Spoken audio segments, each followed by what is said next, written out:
බෝධින් වහන්සේට විදුලි ආලෝක පූජා කිරීම. සේවිතං ධම්ම රාජේන පත්තුං සම්බෝධි මුත්තමං පූජේමි බෝධි රාජානං විජ්ජු බුබ්බුලේන සාදරං. ආයිබෝවන් හැම දිනාටම මාගදී ක්‍රියේෂන්ස් YouTube නාලිකාවට ඔබ සම සාදරයෙන් පිළිගන්නවා.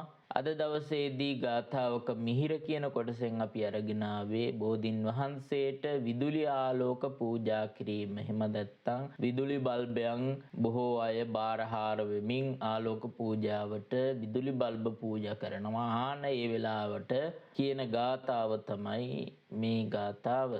මේ ගාථාව මෙන්න මෙහෙමයි. සේවිතං ධම්ම රාජේන පත්තුන් සම්බෝධි මුත්තමං පූජේමි බෝධි රාජානම් විජ්ජු බුබ්බුලේන සාදනං.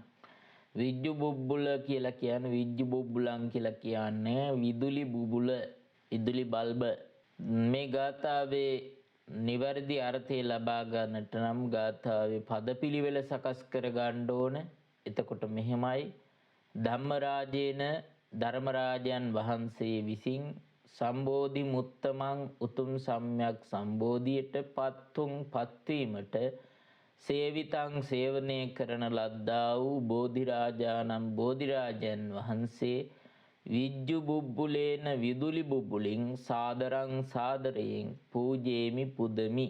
ඒ ගාථාවේ සම්පූර්ණ අදහස ධර්මරාජයන් වහන්සේ විසින් උතුම් සම්්‍යක් සම්බෝධියට පත්වීමට සේවනය කරන ලද්දා වූ බෝධිරාජයන් වහන්සේ විදුලි බුබුලින් සාදරයෙන් පුදමි.